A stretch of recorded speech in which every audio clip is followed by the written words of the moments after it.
Bem-vindos ao canal Sejam Santos, onde vamos explorar a vida e as obras dos santos mais inspiradores da história da Igreja Católica. Nós vamos compartilhar suas histórias, seus ensinamentos e seus exemplos de virtudes, esperando que possam nos inspirar a viver de acordo com os ensinamentos de Cristo. Então, se você quer aprender mais sobre esses santos e descobrir como suas vidas podem ser caminhos que nos levam a Jesus Cristo para nós hoje, inscreva-se no nosso canal e deixe o seu like.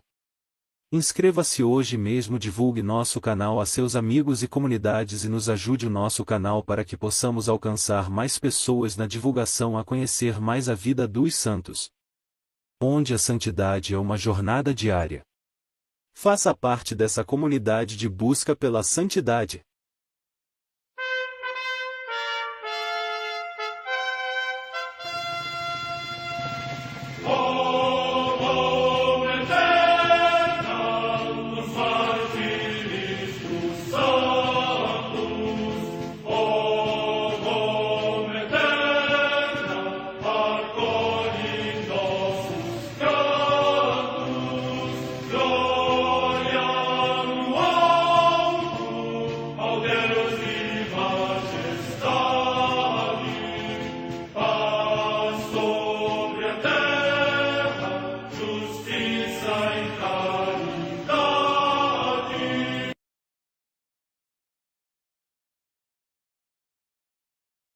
Ler a vida dos santos desperta em nós o desejo de seguir a Cristo. Através de suas vidas podemos aprender as virtudes, a sabedoria e o amor de Deus. Cada santo nos oferece um modelo de vida a ser imitado, como diz São Paulo na carta aos Hebreus, capítulo 12, versículo 1. Estamos rodeados por uma nuvem de testemunhas. A Igreja foi fundada por nosso Senhor Jesus Cristo não apenas como uma instituição, mas uma autêntica família. Os santos mártires, confessores, doutores, as virgens, os santos pastores e todos os demais santos são realmente nossos irmãos que nos precederam no caminho da fé e já estão no céu, para onde também iremos nós, pela graça de Deus. Portanto, sede santos, assim como o vosso Pai Celeste é santo. Mateus capítulo 5, versículo 48. Hoje, dia 3 de junho, celebra a Igreja a vida dessa grande santa, Santa Clotilde. A Santa Madre Igreja celebra também nesse dia os santos. Memória dos santos Carlos Wrangel e 12 companheiros, com idades entre os 14 e os 30 anos, pertencentes à corte dos jovens nobres ou ao corpo de guarda do próprio rei Wrangel, neófitos ou fervorosos seguidores da fé católica, que por se terem recusado ceder às impuras intenções do rei, uns foram decapitados e outros queimados no Monte Namugongo, no Uganda. São estes os seus nomes: Imaya Tuzinde, Bruno Seronuma, Tiago Buzabalial, Quizito, Ambrósio Kibuka, Mgagga, Giavira, Aquiles Kivanuka, Adolfo Ludigo Mukasa Kirivanvu, Anatólio Kirigvajo, Lucas Banavaquintu. Morte no ano 1886. Em Cartago, na atual Tunísia, São Cecílio, presbítero, que conduziu São Cipriano à fé de Cristo. Morte no século VI. Em Carcassonne, na Gália Narbonense, atualmente na França, Santo Hilário, que é considerado o primeiro bispo desta cidade, no tempo em que os godos difundiam nesta região a heresia ariana. Morte no século VI. Em Meun-sur-Loire, no território de Orleans, também na atual França, São Lifardo, presbítero, que neste lugar levou vida eremítica. Morte no século VI. Em Anagni, na Campânia, hoje no Lácio, região da Itália, Santa Oliva, virgem. Morte entre o século VI e VII. Em Glendalough, na Irlanda, São Coingeno ou Kevino, abade, que fundou um mosteiro, no qual, segundo a tradição, foi pai e diretor de muitos monges. Morte no ano 622. Em Clermont-Ferrand, na Aquitânia, na Odierna França, São Gens, bispo de Clermont, cujo corpo foi sepultado em Manglieu, na igreja do mosteiro por ele construído com hospício anexo. Morte no ano 650. Em Córdoba, na Andaluzia, região da Espanha, Santo Isaac, mártir, que, sendo monge, durante o domínio dos mouros, impelido por um impulso não humano mas por inspiração divina, desceu do mosteiro de Tábanos à praça pública para discutir com o emir sobre a verdadeira religião e foi por isso condenado à morte. Morte no ano 851. Em Lucca, na Etrúria, hoje na Toscana, região da Itália, São Davino, que, de origem armena, vendeu todos os bens e se fez peregrino por Cristo, até que, depois de visitar a Terra Santa e a Basílica dos Apóstolos, morreu atingido pela enfermidade. Morte no ano 1051. Em Autirche, no território de Basileia, região dos Helvécios, na atual Suíça, São Morando, monge, natural da Renânia, que, ordenado presbítero, fez a peregrinação a Compostela e, ao regressar, se tornou monge de Cluny, fundando depois o mosteiro onde concluiu a sua intensa vida. Morte no ano 1115. Em Celo, na Úmbria, região da Itália, o beato André Caccioli, o primeiro presbítero agregado aos frades menores, que recebeu o hábito da Ordem das Mãos de São Francisco e assistiu à sua morte.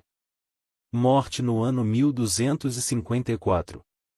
No cenobre de Santa Maria de Cadossa, na Lucânia, hoje na Campânia, região da Itália, São Cono, monge, que na sua irrepreensível observância monástica e inocência de vida, pela graça de Deus, em breve tempo chegou ao grau mais sublime das virtudes. Morte no ano 13. Em York, na Inglaterra, o beato Francisco Ingleby, presbítero e mártir, que, depois de ter estudado no colégio dos ingleses em Reims, por exercer o sacerdócio na sua pátria, foi conduzido, no reinado de Isabel I, ao suplício do patíbulo. Morte no ano 1580.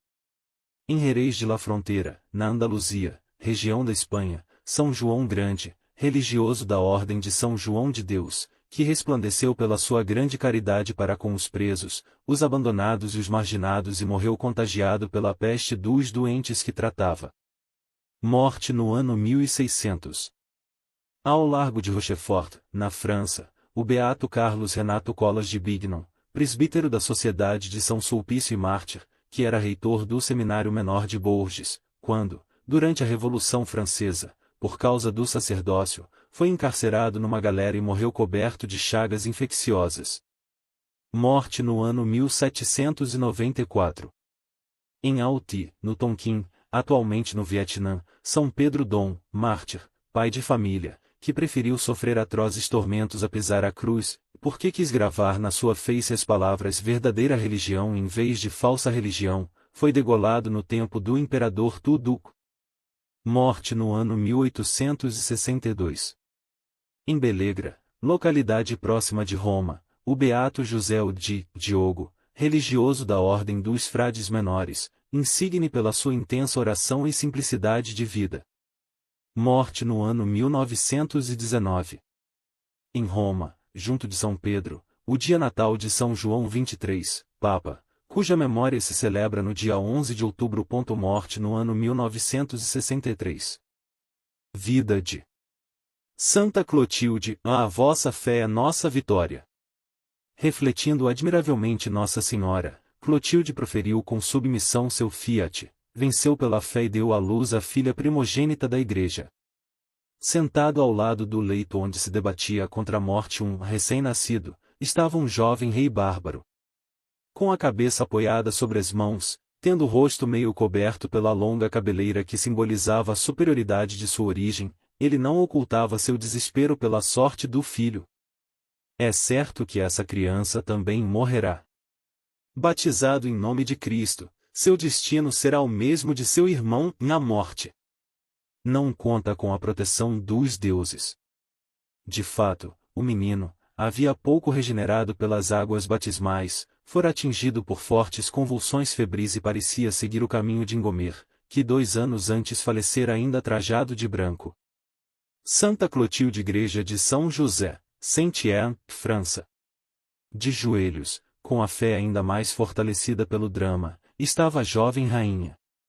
Em sua alma, o carinho materno aliado à consciência da grandeza de sua missão levavam-na não apenas a aceitar resignadamente aquele sofrimento, como até a exigir da providência um milagre. Sim, não era somente seu filho que estava em risco, mas a salvação de um povo que dependia de suas súplicas. Não era apenas sua criança que precisava viver, mas a filha primogênita da igreja que precisava ser batizada. Essa era a missão que Clotilde assumirá com a dignidade de rainha. E estava disposta a conquistar todos os milagres para realizá-la. Princesa de Lyon.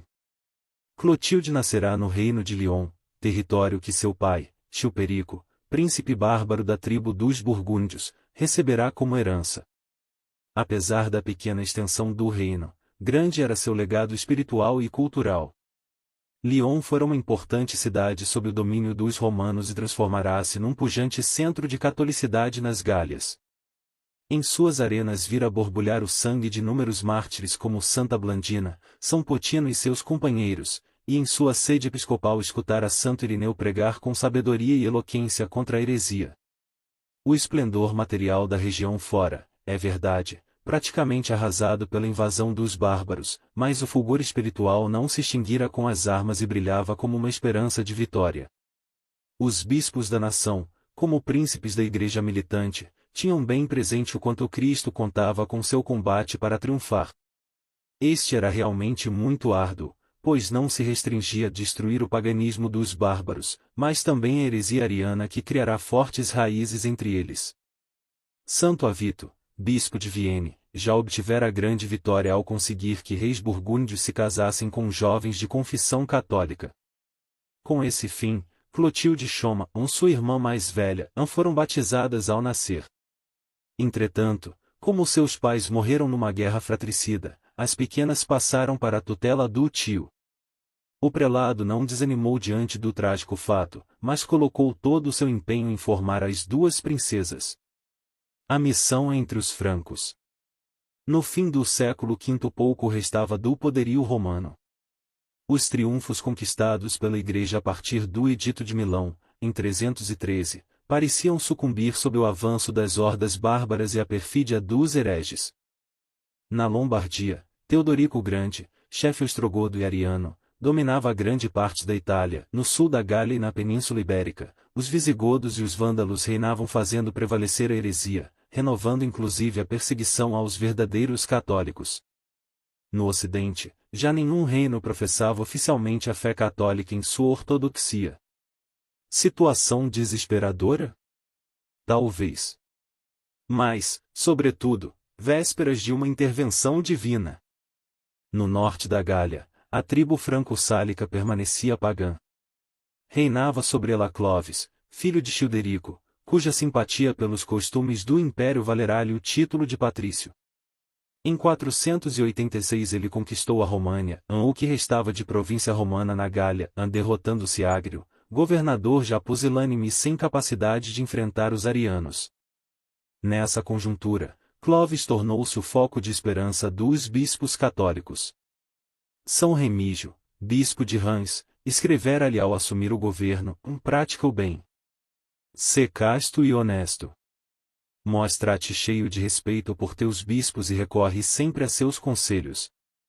Se te entendes com eles, teu país se achará bem. Se queres reinar, mostra-te digno. 1.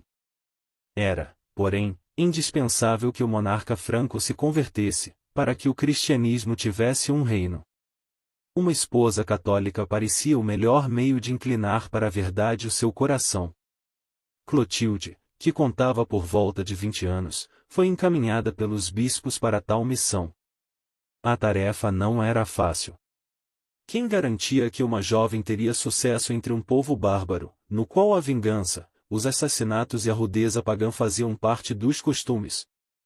Clotilde, cujo nome significa guerreira gloriosa, compreendeu bem o desafio e, à semelhança de Maria, deu o seu fiat. Já não viveria mais para si mesma, mas para o triunfo da fé católica. No ano de 492, Soissons recebia a rainha que se uniria a Clovis num matrimônio monogâmico e indissolúvel, firmado na promessa de batizar os filhos na religião materna. A primeira batalha estava ganha. Da fé de Santa Clotilde diante do filho moribundo dependeu o destino de uma nação. Clovis e Santa Clotilde, uma igreja de Santo Aldeno, Rouen, França. A prova de fé. Eis, porém, que no momento seguinte a vitória parece passar para o lado do paganismo. Ingomer, o primeiro filho daquela união e portador da esperança de uma dinastia cristã, morre logo após o batismo, e o segundo, Clodomir, nascido em 495, encaminha-se para a mesma sorte. É então que se dá o episódio narrado no início deste artigo. Após uma noite de tenso combate interior, sem permitir que seu ânimo vacilasse, a rainha obtém o milagre, o menino se acalma, a febre passa e ele adormece tranquilo e saudável. Pela fortaleza, resignação heroica e fé inquebrantável, ela arrancara do céu que o filho vivesse, mas sobretudo imprimira no coração do rei uma imagem da verdadeira coragem e do poder supremo do único Deus. O que poderia constituir uma derrota definitiva para o catolicismo no reino dos francos, Clotilde transforma em vitória pela fé. Assim se abre o caminho que conduzirá Clovis e a França ao seio da Igreja. O voto de Tolbiac. No ano de 496, os alamanos, a uma tribo germânica, invadiram as terras de Sigeberto, rei de Colônia e aliado de Clovis. Este, fiel ao concertado entre ambos os monarcas, foi em seu socorro. No antigo campo romano de Tolbiac, hoje Zulpich, deu-se o entrechoque. A ferocidade do combate foi tremenda.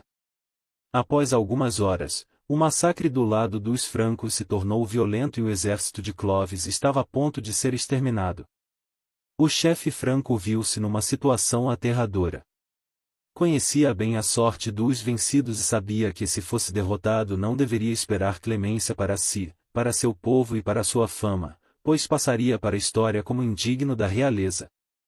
Entre os fragores da batalha e o terror que começava a dominar seu exército, veio-lhe à mente a única figura que vira enfrentar um desastre com audácia e dignidade e, numa situação sem saída, obter o impossível, Clotilde. Agarrando-se a seu exemplo, como em uma tábua de salvação, o bárbaro exclamou: Deus de Clotilde, vinde em meu socorro! Eis que, de repente, a flecha de um guerreiro franco atinge mortalmente o chefe dos alamanos e faz reverter a sorte do combate. Os adversários, tomados de pânico, começam a bater em retirada com os francos às costas, perseguindo-os. 3.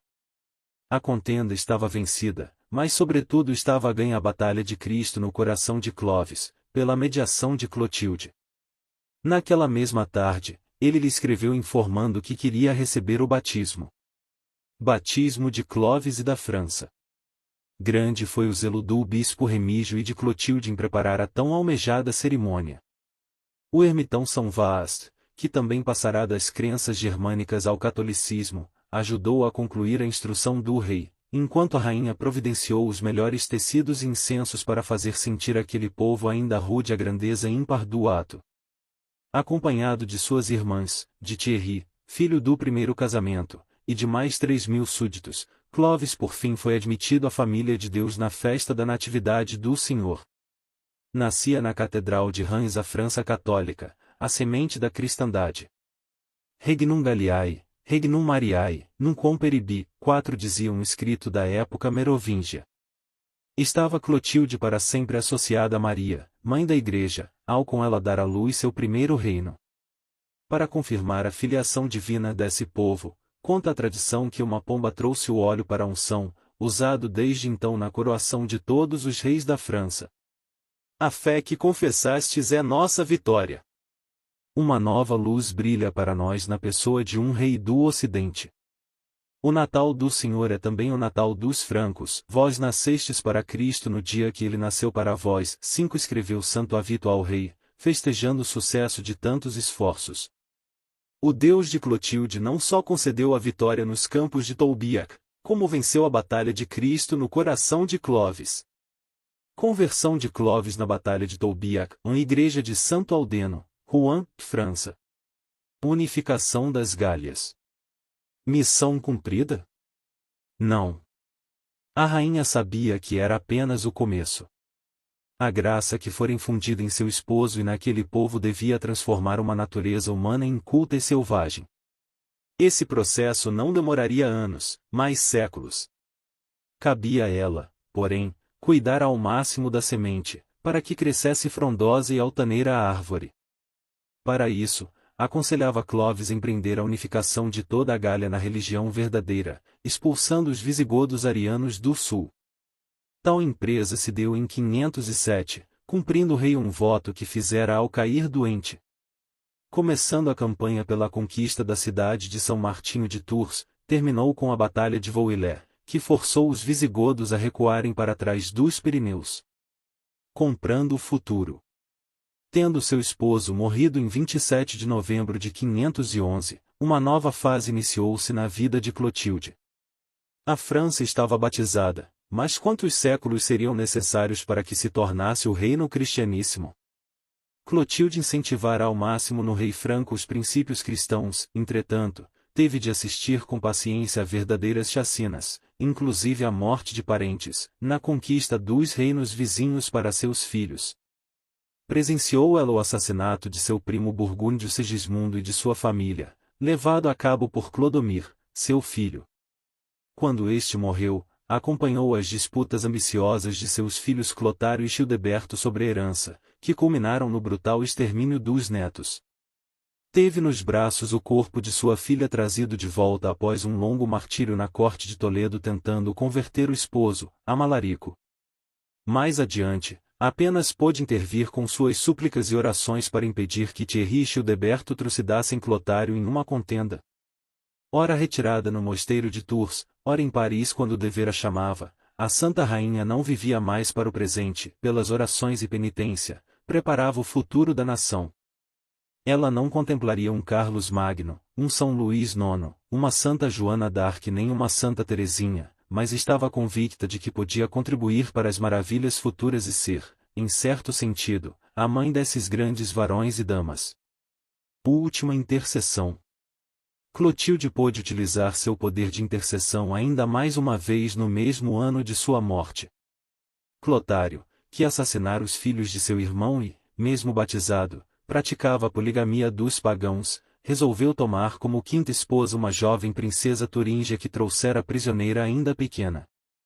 A princesa aceitou a proposta com a intenção de salvar seu irmão, que compartilhava seu cativeiro.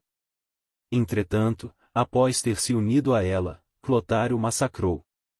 A jovem fugiu e se refugiou em um convento. O rei a perseguiu, disposta a violar até o sagrado direito de asilo. A rainha-mãe interveio pela última vez e salvou aquela que, dentro dos muros monacais, continuaria sua tarefa de zelar pela França, Santa Radegunda. No dia 3 de junho de 545, Clotilde entregou sua alma a Deus e seu corpo foi se reunir ao de seu esposo e ao de Santa Genoveva na Basílica dos Apóstolos, em Paris. A rainha, que tudo fizera pelo batismo de um povo, continuaria a interceder por ele da eternidade. Santa Clotilde, uma igreja de São Vicente de Paulo, Paris. Uma mulher forte. Sobre as damas que se tornam reflexo de Maria Santíssima, afirmou um pontífice. Católicos da França, vossa história, na qual toda a trama é tecida por graças e favores de Maria, vos confere um dever todo especial de velar pela integridade e pureza de vossa herança marial. É admirável o papel das damas na história da França.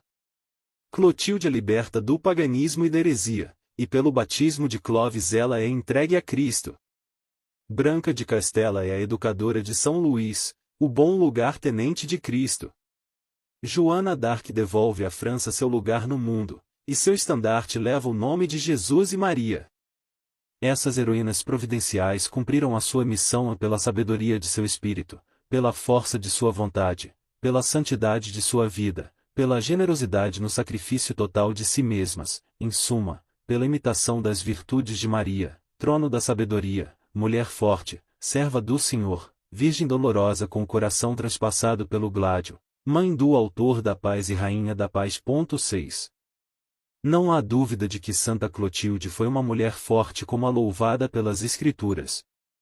Ela não prefigurou a Virgem à semelhança de Abigail, Judite ou Esther, mas seguiu seu exemplo fazendo perdurar na terra um filão de almas mariais. Almas essas que com seu fiat salvam o mundo e, pela sua fé, obtêm ressurreições grandiosas. Oração a Santa Clotilde. Ó Deus, que destes a Santa Clotilde a graça de permanecer fiel a ti mesmo estando no centro do mais alto poder de uma nação, Dai também a nós a graça da fidelidade a vós e ao vosso amor em todas as situações de nossa vida, por nosso Senhor Jesus Cristo, vosso Filho, na unidade do Espírito Santo. Amém. Santa Clotilde, rogai por nós.